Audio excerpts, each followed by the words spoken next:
Guys finally Avengers Doomsday movie సంబంధించిన first look ట్రైలర్ని Marvel officially release చేసింది. అయితే నిన్నే నేను రివ్యూ వీడియో అనేది పెట్టడం జరిగింది. ఈరోజు అవెంజర్స్ డూమ్స్డే సంబంధించిన ఫుల్ ట్రైలర్ బ్రేక్ డౌన్ని చేద్దాం.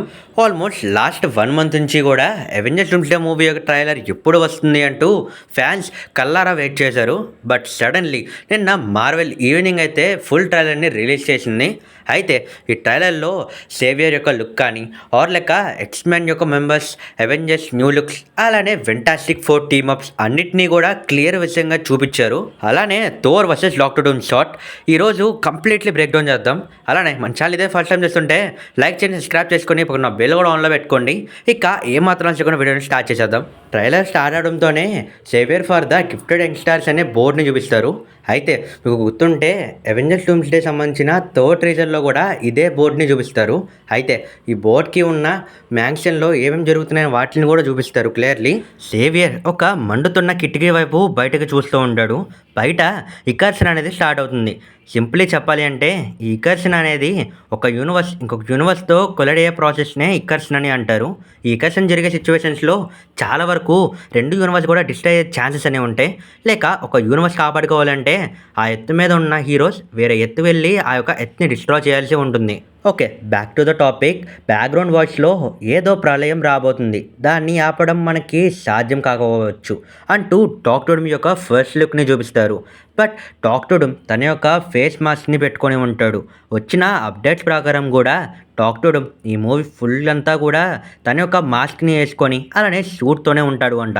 అయితే డాక్టర్ డూమ్ ఇలా చెప్తూ ఉంటాడు, ఈరోజు గడిచిపోయేలోపు మన ముందు ఒక విపరీతమైన పరిస్థితి ఉండొచ్చు అని చెప్తాడు.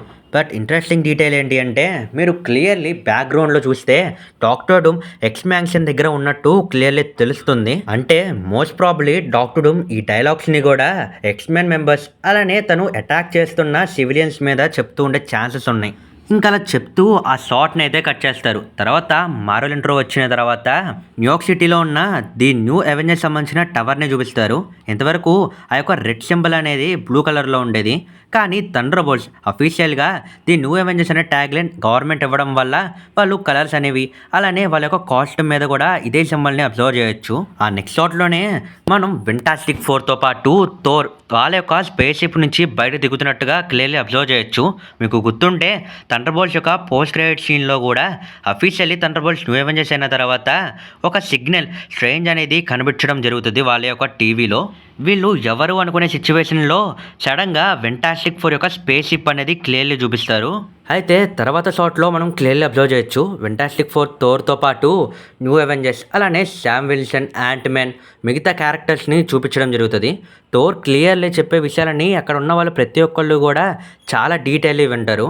క్లియర్లీ థోర్ చెప్తాడు, నా బ్యాటిల్ ఎక్స్పీరియన్స్తో నేను ఎంతోమంది యోధులతో పోరాడా, వాళ్ళు ప్రెజెంట్ వాళ్ళ యొక్క చావుల్ని క్లియర్లీ చూశారు.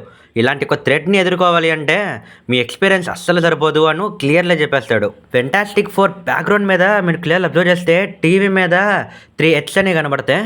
మోస్ట్ ప్రాబ్లీ అవి ఒక్కొక్క యూనివర్స్ నుంచి వచ్చిన ఎత్తులై ఉండొచ్చు. అంటే ఒక సెంటర్ పాయింట్లో కలిసేటప్పుడు కర్షన్ అనేది స్టార్ట్ అవ్వచ్చు. అందుకనే ప్రతి మెంబర్స్ కూడా రెడీగా ఉంటారు. ఇక నెక్స్ట్ షాట్లో సూర్య మరియు ఎంబాకు ఒక ప్లేస్కి వస్తారు. యాక్చువల్లీ అది నెమోర్ ప్లేస్. నెమోర్కి సంబంధించిన హెల్ప్ అడుగుండొచ్చు. అయితే అక్కడ ఉన్న థాలాక్విన్స్ అలానే వకాండియన్స్కి బ్యాటిల్ జరుగుతున్న సిచ్యువేషన్స్ ఉన్నాయి. Because already వకాండా for ever movie ఫైనల్లో వాళ్ళు కలిసినట్టు చూపించారు. మేబీ వాళ్ళ మధ్యన మళ్ళీ ఏమన్నా గొడవలు స్టార్ట్ అయ్యే ఛాన్సెస్ ఉన్నాయేమో.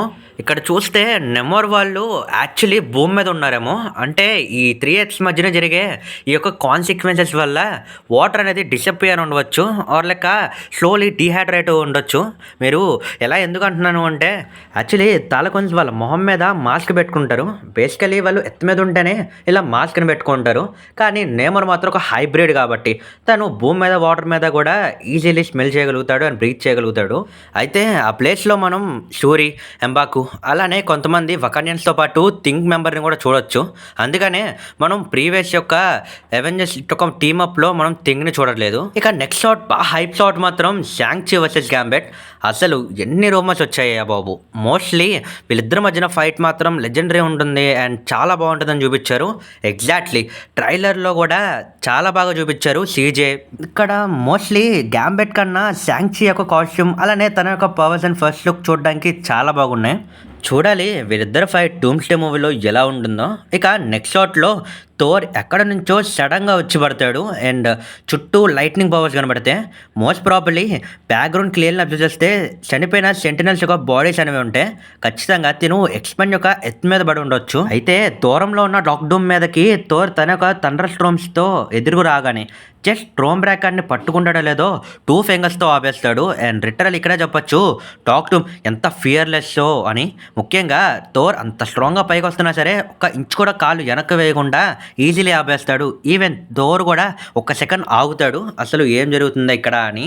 బహుశా అందుకేనేమో అవెంజర్స్ డూమ్స్డే యొక్క సెకండ్ టీజర్లో కూడా మన యొక్క థోర్ ఓడిన్ యొక్క పవర్స్ అండ్ పవర్స్ని కూడా అడుగుతాడు. ఓకే నెక్స్ట్ షాట్ అండ్ ఈ క్యారెక్టర్ గురించి బాగా వెయిట్ చేసాం. అదే లోకి యొక్క ఎపీరియన్స్. కానీ లోకి ఇక్కడ నార్మల్ ఫామ్ అలానే టీవీ యొక్క సూట్తో పాటు ఒక బ్యాజ్ని ధరించుకొని ఉంటాడు. మోస్ట్ ప్రాబబ్లీ తను ఉన్న సిచ్యువేషన్లో టైంలో ట్రావెల్ చేస్తూ ఉండవచ్చు. ఆర్ లెక్క తను నార్మల్గానే అక్కడ టెంపరేచర్స్ నుంచి బయటకు వచ్చి స్టీవ్ రోజర్స్ ఉన్న యూనివర్స్లో కూడా వచ్చి ఉండవచ్చు. ఎందుకంటే రిపోర్ట్స్ కూడా ఇదే సజెస్ట్ చేస్తున్నాయి. కానీ మెయిన్ డౌట్ ఏంటంటే లోకి అన్ని బ్రాంచెస్ని తను ఒక్కడే హోల్డ్ చేసినప్పుడు తను ఎలా బయటకు వచ్చాడు అలానే వీటిలో ఎలా ట్రావెల్ చేస్తున్నాడు అనేది మూవీ వచ్చాక చూడాలి. బట్ లోకి మాత్రం ఈసారి ఈ మూవీలో ఏదైనా జరిగితే ఖచ్చితంగా లేపేయడమే.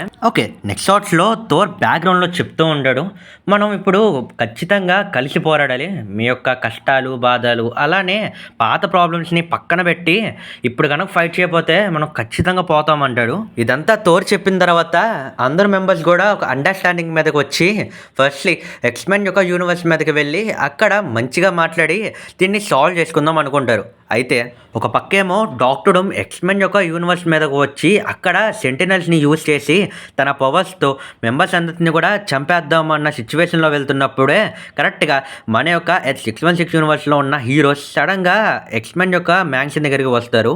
మన హీరోస్ ఏమో పీస్ టాక్ వస్తే అక్కడున్న వాళ్ళేమో డాక్ డూమ్ టీమ్ మెంబర్స్ ఏమో అనుకొని గ్యాంబెట్ కానీ మిస్టిక్ కానీ మిగతా ఎక్స్మెన్ మెంబర్స్ అందరూ కూడా వాళ్ళ మీద డేంజర్గా అటాక్ చేస్తూ ఉంటారు. ఇక వీళ్ళ యొక్క డిఫెన్స్ కూడా చూసుకొని మన X-16 మెంబర్స్ కూడా వాళ్ళని అటాక్ చేస్తూ ఉంటారు. సో ఆ సిచ్యువేషన్లోనే గ్యాంబెట్ వర్సెస్ శాంగ్-చి ఫైట్స్ కానీ ఆర్ లెక్క మిస్టిక్ సడన్గా ఎలనో బెలాగా మారిపోయి వాళ్ళిద్దరూ ఫైట్ చేసుకోవడం కానీ ఇక మిగతా అందరూ కూడా ఆ యొక్క ఫైట్స్లో ఇన్వాల్వ్ అవడం అనేది జరుగుతుంది. అయితే ఆ నెక్స్ట్ షాట్లో ఒక ఓషన్ సిచ్యువేషన్ దగ్గర మన బ్లాక్ ప్యాంథర్ షూరీ అలానే ఎంబాకుతో పాటు థింగ్ అలానే న్యూ ఫాల్కన్ ఇంకా బక్కీ కనబడతాడు. అందుకనే ఇందాక టీమప్స్లో కూడా వీళ్ళిద్దరూ కనబడలేదు అక్కడ. అయితే వీళ్ళందరూ కూడా కలిసి ముఖ్యంగా నేమర్కి హెల్ప్ తీసుకుందామని వెళ్ళి ఉండొచ్చు. సో అందుకనే వాళ్ళు నేమర్ వాళ్ళ మీద అటాక్ చేస్తూ ఉండొచ్చు అక్కడ. నెక్స్ట్ చిన్న క్లిప్స్లోనే క్లియర్లీ చూపిస్తారు మ్యాగ్నెటో మరియు జేవియర్ చేతులు పట్టుకొని కూర్చుంటారు. అంటే ప్రీవియస్ వచ్చిన టీజర్స్లో కూడా దీన్ని కంటిన్యూస్గా చేశారని అనిపిస్తుంది. దాని తర్వాత షాట్లోనే యాంట్‌మ్యాన్ చూపిస్తారు తన కూతుర్ని ఫోర్ హెడ్ మీద కిస్ చేసుకొని ఒక న్యూ థ్రెడ్ ఆపడానికి మళ్ళీ స్టార్ట్ అవుతున్నట్టుగా చూపిస్తారు తన జర్నీని. ఆ నెక్స్ట్ షాట్లో సూట్ రోమని కాబడుతూ మన జానీ అయితే అడ్డుపడతాడు. అయితే బ్యాక్గ్రౌండ్లో ఇక్కర్స్ అనేది ఆల్మోస్ట్ స్టార్ట్ అయ్యి డేంజర్ స్టేజ్కి వెళ్ళిపోయినట్టు క్లియర్లీ కనబడుతుంది. తను సాక్రిఫైస్ చేస్తూ తన సిస్టర్ని కాపాడదామని అడ్డుగా పడతాడు. సో మోస్ట్లీ జానీకి ఆ యొక్క సిచ్యువేషన్లో చెప్పేయచ్చు టాటా బాబీ పోయావురా బాబు నువ్వు అని. ఓకే ఆ నెక్స్ట్ షాట్లో గ్యాంబెట్ తన యొక్క స్టిక్ని యూజ్ చేసి నేల మీద కొడతాడు. ఆ ఫోర్స్ వల్ల మిగతా అందరూ కూడా ఎక్కడికో వెళ్ళిపడతారు. మీరు బ్యాక్గ్రౌండ్లో అబ్జర్వ్ చేస్తే ఎక్స్ మెంబర్స్తో న్యూ అవెంజర్స్ ఫైట్ చేస్తూ ఉంటారు. అక్కడ నెక్స్ట్ షాట్లోనే మనం న్యూ క్యాప్టెన్ అమెరికా శామ్ విల్సన్ని చూస్తాం. కానీ తను మిస్టీరియస్గా ఎవరితోనూ ఫైట్ చేయకుండా ఉంచొని ఉంటాడు. మోస్ట్లీ తను టీం నుంచి సపరేట్ అయ్యి ఏదో దాన్ని సెర్చ్ చేస్తూ ఉన్నాడేమో. నెక్స్ట్ సీన్లోనే మంచి షాట్ చూపిస్తారు. సైక్లోప్స్ తన యొక్క గ్లాసెస్ని రిమూవ్ చేసి తన యొక్క బ్లాస్ట్ని ఫుల్గా చూపిస్తాడు. అయితే తిను ఇక్కడ చేయడానికి బ్యాక్గ్రౌండ్లో సెంటినల్స్ యొక్క లెగ్స్కి కారణం అని చెప్పొచ్చు. అంటే డూమ్ సెంటినల్స్ని కంట్రోల్ చేస్తూ ఎక్స్మెన్ మ్యాన్షన్ మీద అటాక్ చేస్తున్న సిచ్యువేషన్లో సైక్లోప్స్ తన యొక్క ఫుల్ పొటెన్షియల్ అన్లాక్ చేసి వాటిని ఎలాగైనా చంపేద్దామని మ్యాక్సిమం ట్రై చేస్తున్నాడేమో. ఆ నెక్స్ట్ షాట్లో నెమోర్ గాల్లో ఎగురుతున్నట్టుగా కనబడతాడు. అలానే సూస్ట్రోమ్ తన యొక్క పవర్స్ని యూజ్ చేస్తుంది. మళ్ళీ మోస్ట్ ప్రాబబ్లీ ఇక్కడ నెమోర్ వర్సెస్ మనం సూస్ట్రోమ్ని చూస్తాం. లేక సూస్ట్రోమ్ వేరే వాళ్ళ మీద అటాక్ చేస్తుందా అనేది ఇక్కడ క్లారిఫైడ్గా లేదు. ఇక ఫైనల్ షాట్ని చూపిస్తారు. ఆ షాట్లో థోర్ స్పేస్ షిప్లో కనబడతాడు. అయితే ఇది మోస్ట్లీ వెంటాస్టిక్ 4 యొక్క షిప్లా కనబడుతుంది. పక్కనే హాయ్ ఫ్రెండ్ అని పిలుస్తారు. ఎవడరా అని చూస్తే క్యాప్టెన్ అమెరికా నుంచొని ఉంటాడు. అయితే థోర్ ఒకే మాట చెప్తాడు, ఇది నిజం కాదు అంటూ తన చేతిలో మియోర్ని చూపిస్తాడు.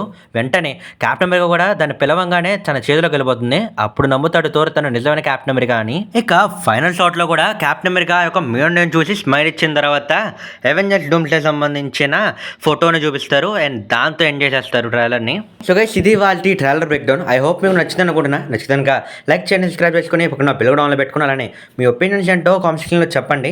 నెక్స్ట్ వీడియో కలుద్దాం. సెలెంగ్ ఆఫ్ యూర్ అండ్ రొట్టాడా.